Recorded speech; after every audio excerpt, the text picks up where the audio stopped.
In 1929, an archaeologist named Leonard Woolley was digging through the ruins of Ur in what is now southern Iraq. He had been working downward for months, carefully recording each layer of human occupation when his shovel struck something that made him stop. Beneath the city, beneath the temples, beneath the foundations of one of the oldest urban centers ever recorded, he found a layer of clay. It was sterile. There were no bones in it, no broken pottery, no charred wood, no traces of human life. It was 2.5 meters thick, and below it, when he kept digging, another civilization waited. A different one, older, more refined in some ways than the people who had built above it. Woolley sat with this for a long time before he wrote what he believed. He believed he had found the flood. Chapter 1. The clay that should not exist. The thing about a sterile layer that thick is that it does not happen by accident. Rivers flood. Mesopotamian rivers flooded often. Every farmer in the region knew the Tigris and the Euphrates would rise and pull silt across the fields and then withdraw, and life would continue on top of the mud within a season. But this was not that. This was meters of clay, laid down in a single event, with no human residue inside it and two entirely different cultures bracketing it above and below. Woolley sent samples for analysis. He compared them to other sites. He measured the difference in artifacts on either side.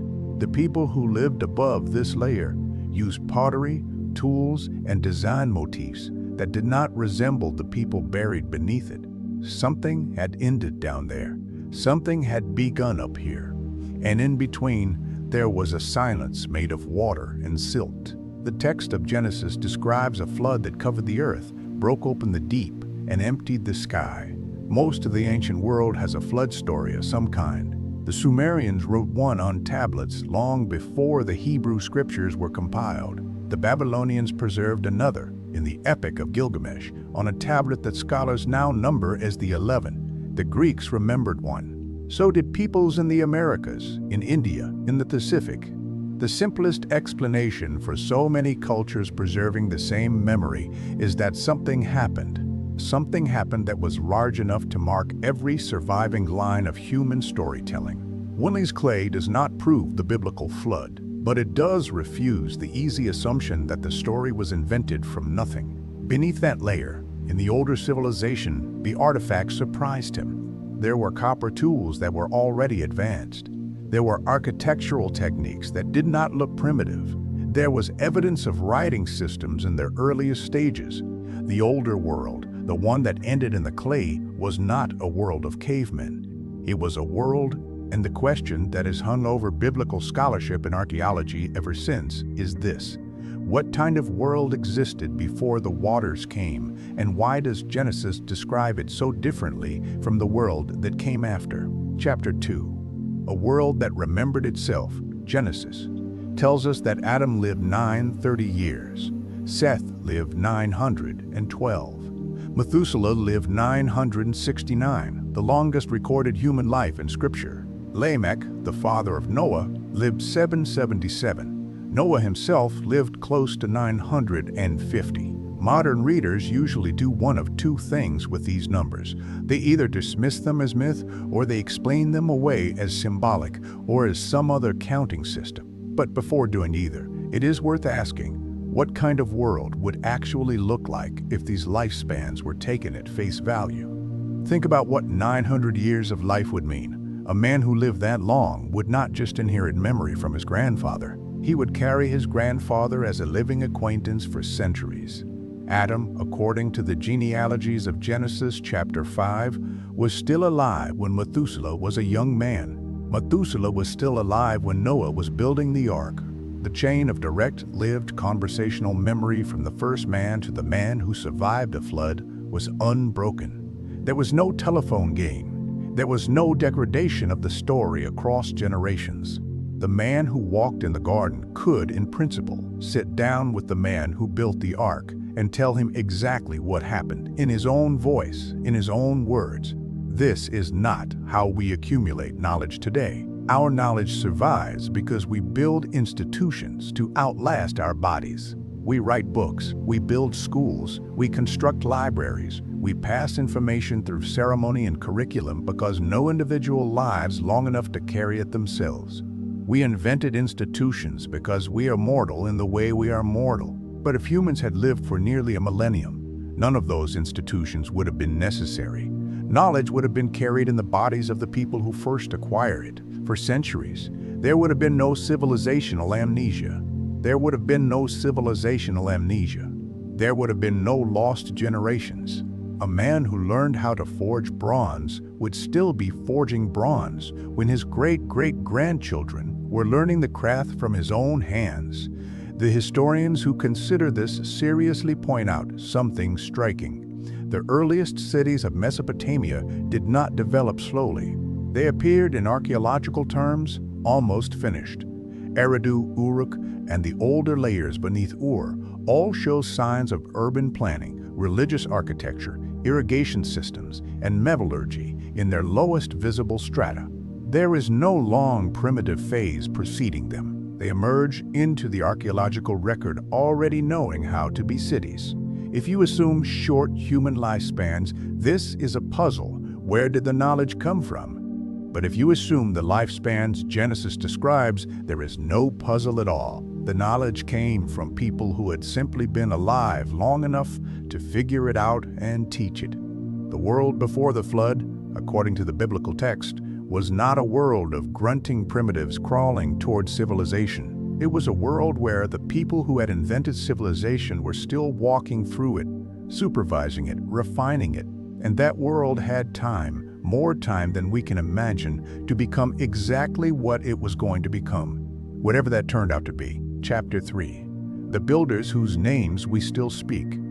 Genesis names them. The chapter that records the first generations after Eden does not give us a vague reference to early human progress. It gives us names, lineages, and specific contributions. Cain, after his exile, built the first city and named it after his son Enoch. This is the moment Scripture marks as the beginning of urban life. A man who had been cast out of the agricultural community founded the alternative. He built walls. He defined an inside and an outside. He created the first place where human beings lived in close, organized proximity without the open land between them. From Cain's line came 3 brothers whose contributions are described in remarkably specific terms. Jabal was the father of those who dwell in tents and have livestock. He is the founder of nomadic pastoralism, the man who figured out how to move with the herds rather than wait for them to come to settled ground. His brother Jubal was the father of all who play the harp and flute. Music is credited to him by name, not just any music, but specifically stringed instruments and wind instruments, the 2 foundational categories from which most of the world's music has descended. The third brother, Tubal-Cain, was the forger of all instruments of bronze and iron. He is the first metallurgist mentioned in Scripture, and the materials credited to him are exactly the materials archaeologists associate with the earliest tool-making revolutions in the ancient Near East. 3 brothers, 3 foundational technologies: animal husbandry, music, and metalworking. The text presents them as the work of a single family in a single generation. Notice what is happening here. Genesis is not saying these technologies developed slowly over thousands of years through trial and error. Genesis is saying specific people invented them, and we know their names. This is a very different model of human progress than the one most of us were taught.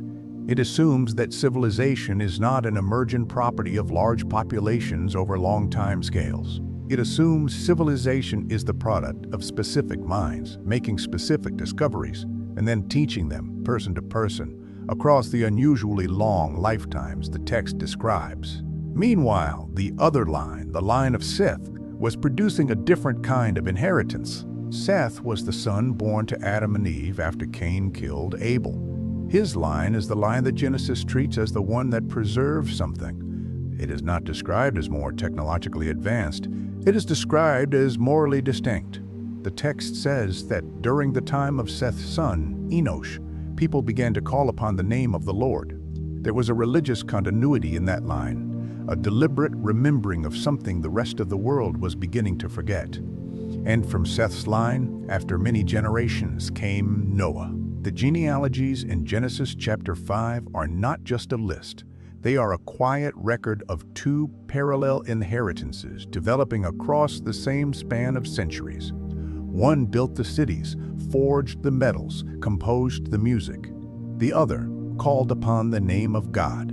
For a long time, these two streams flowed beside each other. And then something happened that mixed them in a way that Scripture treats as catastrophic.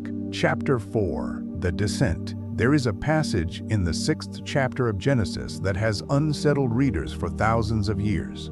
It says that when men began to multiply on the earth, the sons of God saw the daughters of men, that they were beautiful, and they took them as wives, any they chose.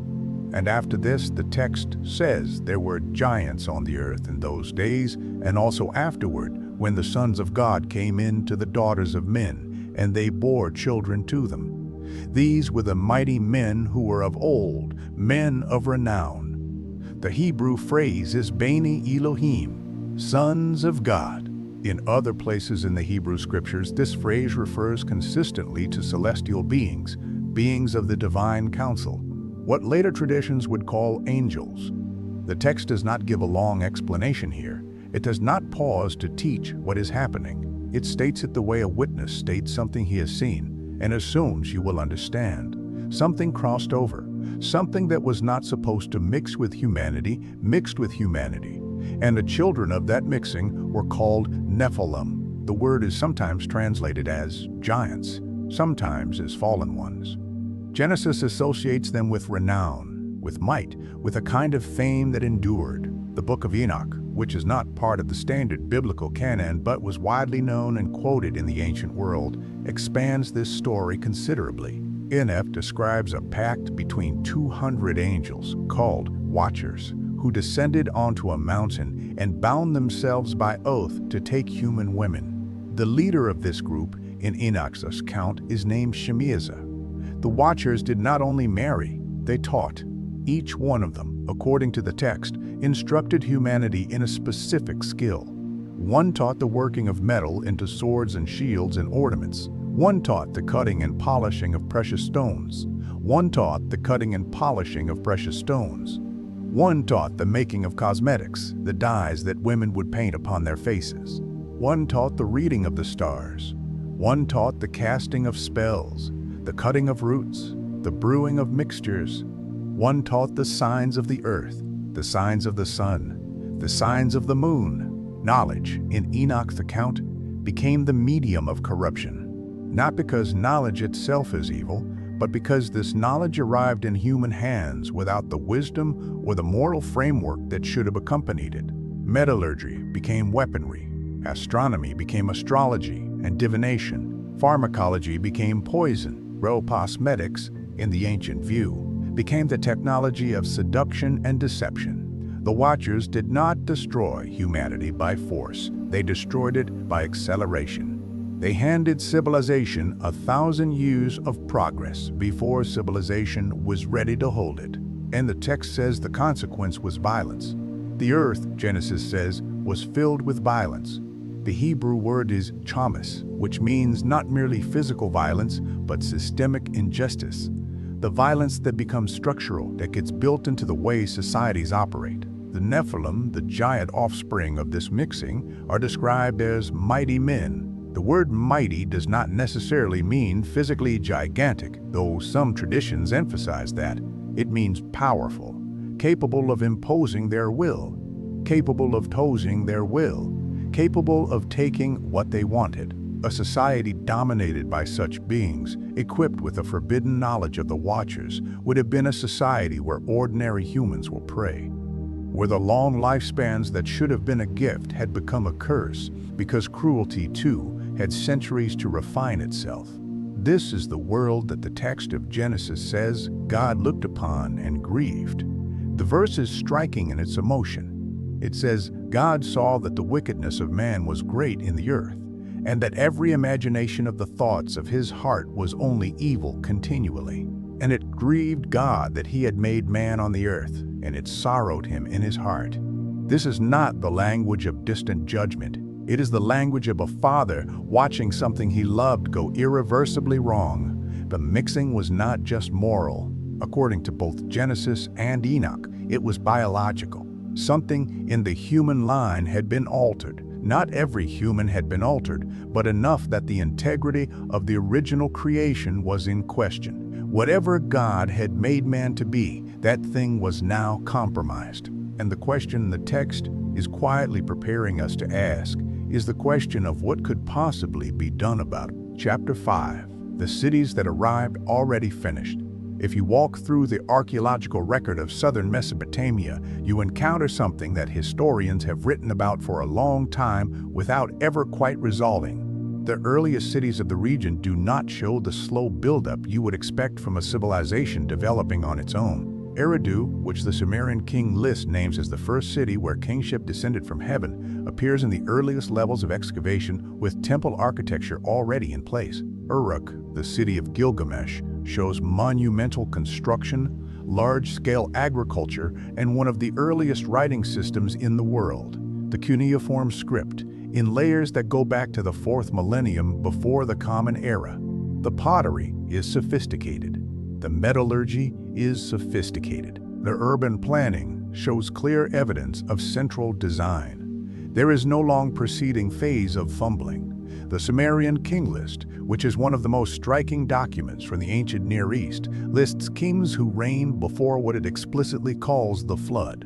These pre-flood reigns are not measured in normal years. The first king of Eridu, Alalim, is said to have reigned for 28,800 years. His successor, Alangar, for 36,000. The numbers are clearly meant to be enormous, whether literally or symbolically. What is striking is what happens after the flood in the same document. The list says, the flood swept over.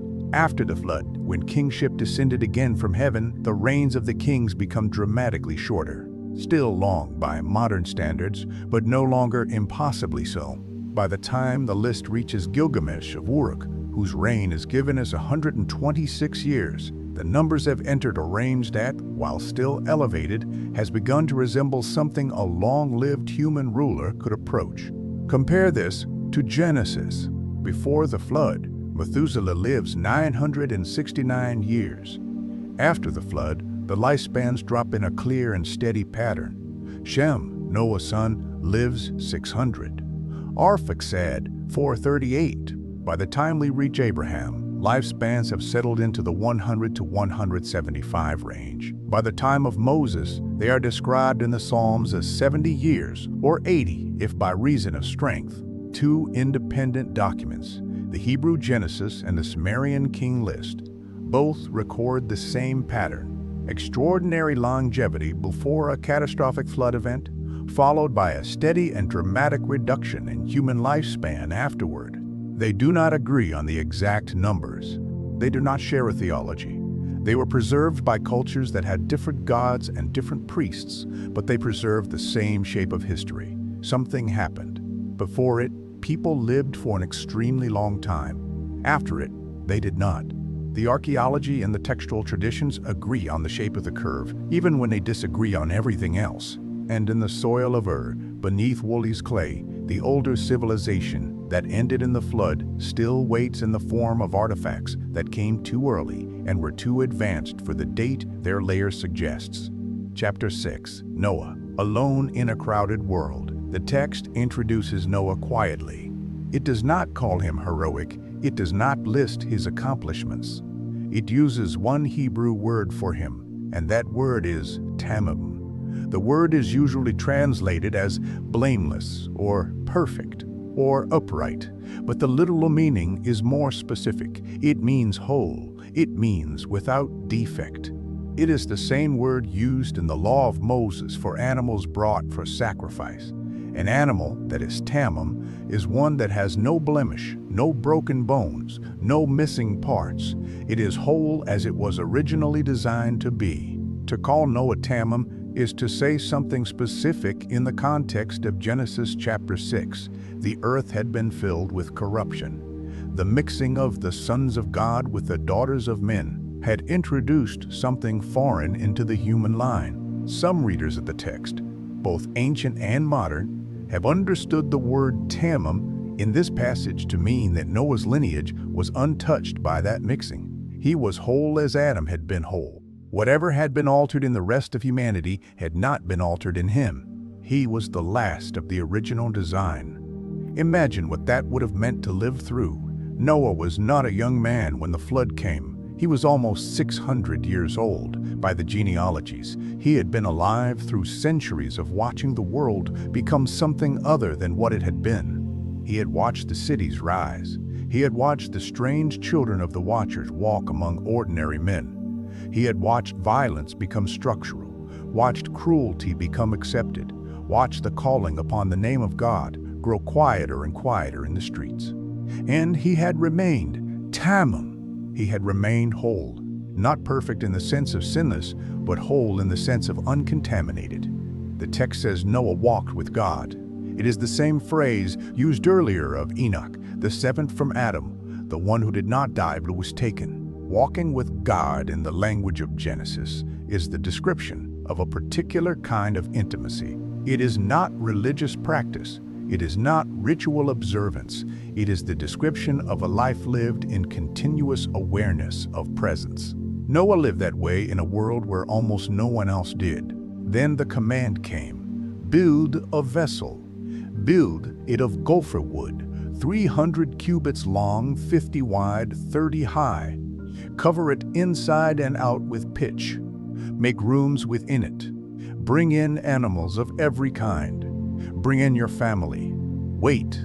The text does not tell us much about how Noah felt during the construction. It does not describe the conversations he must have had with his neighbors. It does not describe the doubt that must have crossed his mind during decades of building something for a catastrophe that had not yet arrived. It only says that Noah did. According to all that God commanded him, so he did. This is what tamim looks like in practice. It is not eloquence. It is not quensit. It is not argument. It is not winning the philosophical debate against your generation. It is continuing to build the boat. The book of Hebrews, written much later in the Greek-speaking world, looks back at this and describes Noah as one who, being warned of God of things not seen as yet, prepared an ark for the saving of his house. Things not seen. Noah had no precedent for what he was preparing for. There had been no flood before. He had nothing to point to. He was building a vessel for a disaster no one had ever experienced. And his neighbors, the descendants of Cain, the descendants of the mixing, the people who had absorbed the Watcher's knowledge and built the violent civilization the text describes, walked past his construction site for years. Whether they mocked him, whether they ignored him, whether they tried to stop him, the text does not say. It says only that the day came. The earth that had filled with violence reached its limit, and the sky and the deep, which had been held in their places since the second day of creation, began to release what they held. Chapter 7. The sky that broke the Hebrew phrase for the firmament in Genesis chapter 1 is rakial. The root of the word means to beat out, to hammer thin, to stretch by force. It is the word used for the way a goldsmith hammers gold into a thin sheet. The firmament, in the language of Genesis, is not a vague sky. It is a stretched layer hammered into place, dividing the waters above from the waters below. On the second day of creation, the text says God divided the waters that were under the firmament from the waters that were above the firmament. Some readers have taken this to mean nothing more than the separation of ocean and atmosphere. Others have proposed something stranger. They have proposed that there was, before the flood, a layer of water vapor or ice suspended in the upper atmosphere of the earth. This is sometimes called the vapor canopy hypothesis. It is not a pseudo-scientific theory, but it is a way of taking the language of Genesis seriously and asking what physical conditions would correspond to it. Vapor canopy of the kind some have proposed would have done several things to the pre-flood world. It would have filtered ultraviolet radiation, dramatically slowing cellular aging. It would have produced a uniform greenhouse climate across the planet, with mild temperatures from pole to pole. It would have increased atmospheric pressure at the surface. The fossil record does contain certain anomalies consistent with such conditions. There are insect fossils with wingspans that should be biomechanically impossible at modern atmospheric pressure. There are plant fossils from regions that are now frozen wasteland. There are dinosaur fossils whose physiology suggests an environment unlike our own. Whether the vapor canopy hypothesis is the explanation, or whether some other explanation accounts for these anomalies, the pre-flood world appears in the fossil record to have been a different kind of world. Then the text of Genesis says something physically precise. On the same day, all the fountains of the great deep were broken up, and the windows of heaven were opened. Two sources of water, from below, the great deep, from above, the windows of heaven. This is not poetic doubling. The text is describing two simultaneous catastrophic events. Subterranean water reserves rupturing and releasing upward. Atmospheric water reserves, whatever they were, collapsing downward. The earth was hit from above and below at the same time. The rain, the text says, lasted 40 days and 40 nights. But the waters covered the earth for 150 days, and the receding took months after that. This was not a thunderstorm. This was a planetary event, and whatever atmospheric structure had existed before, whatever had produced the mild conditions and the long lifespans, was undone. When the waters receded, the world that emerged was not the world that had gone under. The atmosphere was thinner. Radiation reached the surface more directly. The climate developed extremes. Mountains rose and seas redistributed. The fossil record above the flood layer in many sites shows different flora and fauna than below it. And the lifespans of the descendants of Noah began their long, steady fall toward the 70 or 80 years that the Psalms would later describe as the human portion. Noah stepped off the ark into a different planet. He had been tamam, whole, uncontaminated. He had carried the original design through the waters, but the world he carried it into was no longer the world he had left. Chapter 8. What the water could not wash away. There is a moment in the Gospel of Matthew when Jesus is sitting with his disciples on the Mount of Olives, looking across the valley toward Jerusalem, and they ask him what the end will look like. His answer includes a phrase that should arrest anyone who has thought about the world before the flood. He says, "As it was in the days of Noah, so shall it also be in the days of the Son of Man." He does not elaborate at length. He says they were eating, drinking, marrying, giving in marriage until the day Noah entered the ark, and the flood came and took them all away. The point is not that the pre-flood world was uniquely sinful in the obvious ways. The point is that it was unaware. Life continued, as if life would always continue. The cities ran, the markets opened, the marriages were celebrated, the technology advanced, and underneath all of it, the corruption that would end them had already gone past the point of repair. The men who walked past Noah's construction site each day were not necessarily bad men by their own measure. They were simply men who could not see what was already true.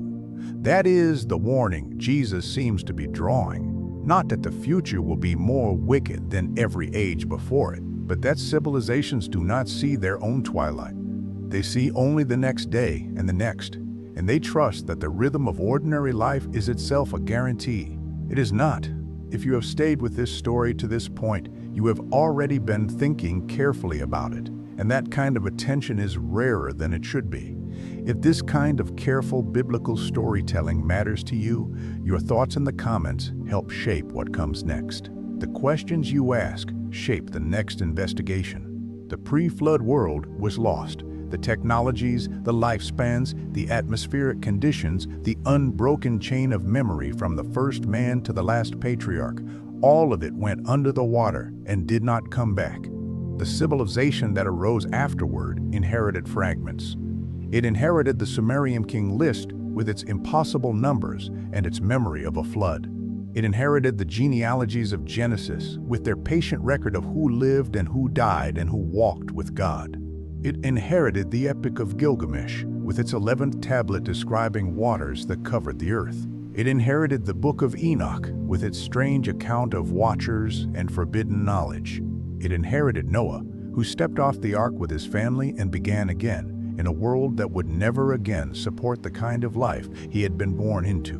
What survived the flood was not the civilization. The civilization was lost. What survived was one man and his family. One man who was Tam. One household carried through the waters because, in the language of Genesis, integrity is not preserved by systems. It is preserved by persons. Cities can fall in a day. Empires can be buried under clay. Knowledge can be forgotten in a single generation when the conditions that supported it are removed. But a person who has chosen to walk a certain way can carry something through any catastrophe into whatever world comes next. That is what the story of the world before the waters seems to be quietly telling us. Not that the past was magnificent and we have fallen from it, not that we should mourn what was lost, but that what was preserved one person at a time. And whatever is going to be preserved through whatever comes next will be preserved the same way. The clay at is still there, 2.5 meters thick, waiting beneath the ruins. Above it, the world we know. Below it, a world we have only fragments of. And between them, a layer of silence that the rain made and that no shovel has ever fully dug through.